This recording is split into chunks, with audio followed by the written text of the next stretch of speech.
Hi, everyone. Welcome back to this Explearning conversation between Greg and MD. Great to see you all here today. So we thought we would talk about intrapersonal communication, specifically 4 powerful tools that you can use to improve your intrapersonal communication.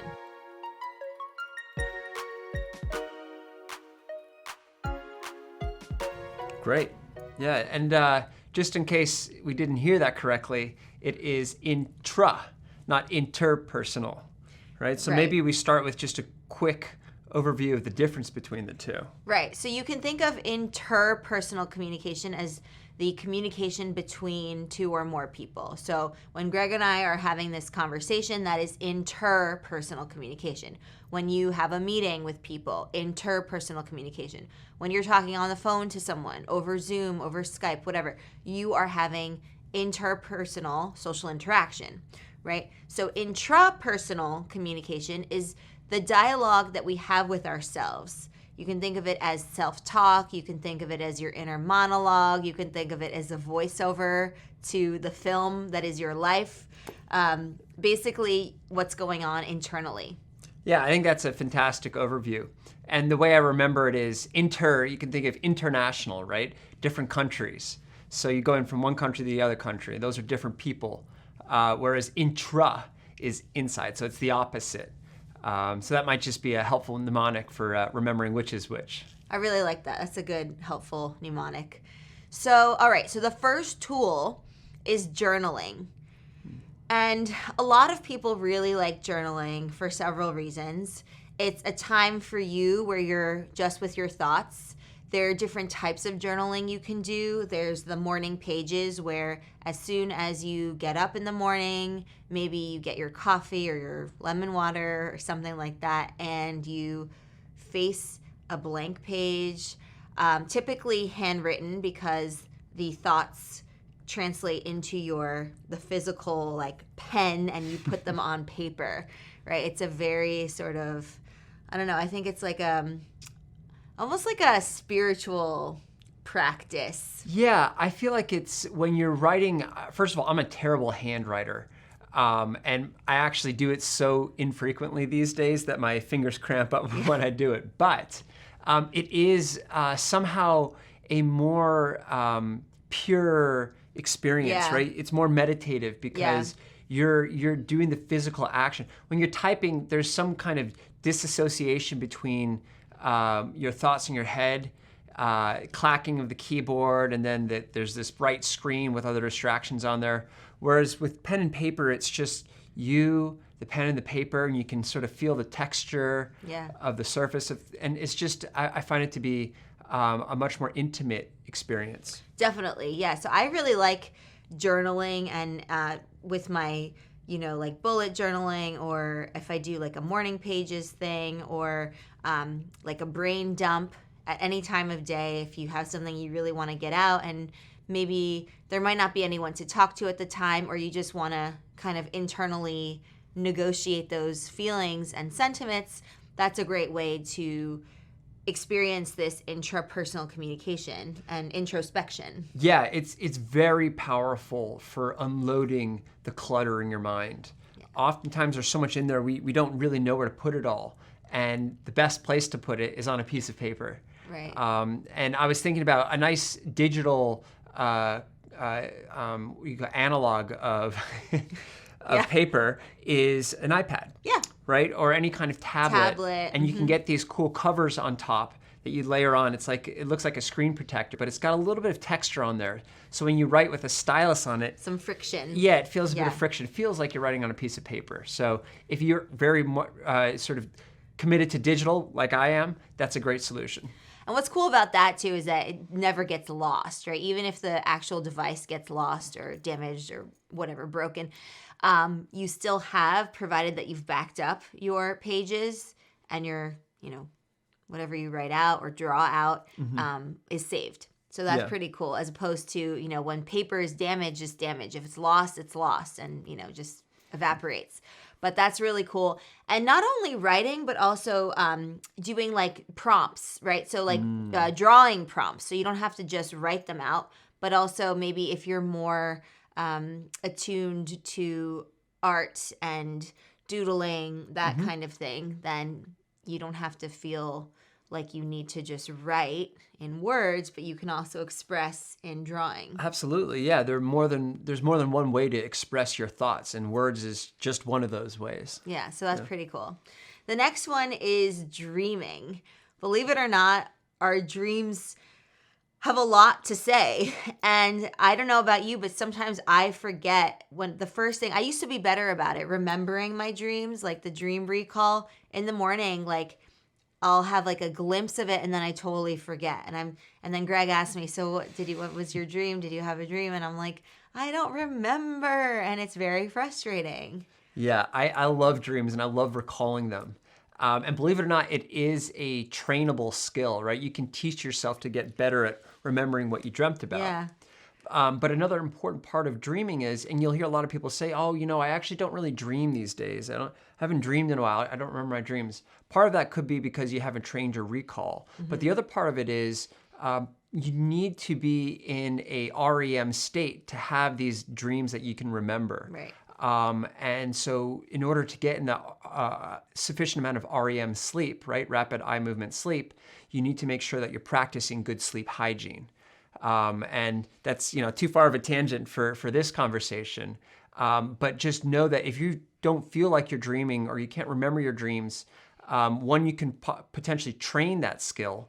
But the second is do some research online. Matthew Walker is a great resource for how to get good sleep hygiene, and that you'll find will improve the clarity and potence of your dreams.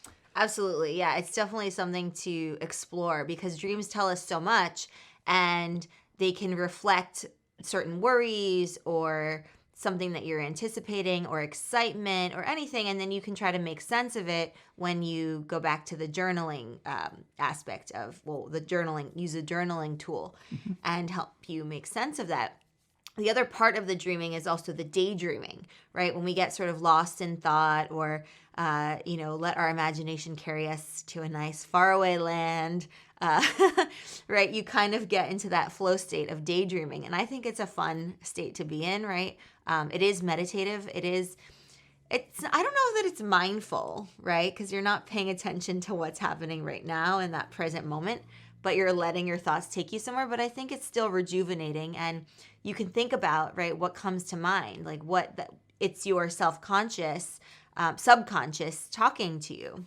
Yeah, I think it's almost the opposite of mindfulness, Yeah. but that's not a bad thing, right? There are multiple disciplines that can achieve the same goal. And daydreaming is a wonderful way to give your mind a break, to let it explore new corners that you haven't really explored. So absolutely, it can be very powerful. Yeah. Even things like memory recall or thinking of something, experiencing just memories from the past, right? Those are ways of introspecting as well, believe it or not. Mm-hmm. The next one we have is self-talk. So you can think of self-talk as basically talking to yourself, right? That inner monologue that we have, or even, dialogue if you feel like your voice is talking back to you, right? And you can think of it as a pep talk when you get excited about something and you want to encourage yourself. Maybe you look in the mirror and you say, I got this, come on, like, let's keep it up. It's also, if you have affirmations that you read aloud or even just to yourself silently, right? So really thinking about that, the dialogue that you're having, you versus you're talking back and forth. Yeah, it's actually remarkable once you start paying attention to it, how much you do talk to yourself. Yeah. And I firmly believe that it's a sign of good mental health, despite what you might think, right? When you think of you talking to yourself, you think of a loony person, right?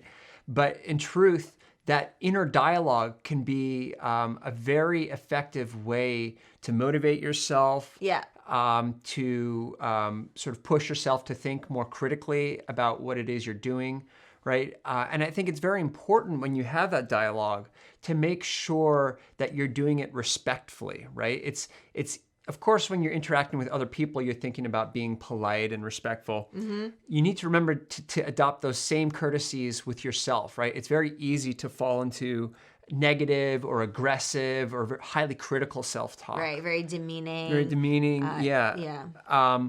When the truth is you should pay your own self the same respect that you would anyone else. Because when you do that, the talk, instead of becoming discouraging, it can become very encouraging and motivating. And so that's just something to remember. If you catch yourself in a bout of self-talk, but it's negative self-talk, it's a good reminder to, pause that and say, okay, clearly I want to have a dialogue with myself. That's fine. Let's see if we can make it a positive dialogue and a constructive dialogue rather than one that puts me down. Right. And it's not like if you're, in the middle of maybe making a change and you notice that maybe your progress is halted or suddenly a little bit interrupted or something, you feel like you veered off track. You don't have to speak negatively to yourself about it.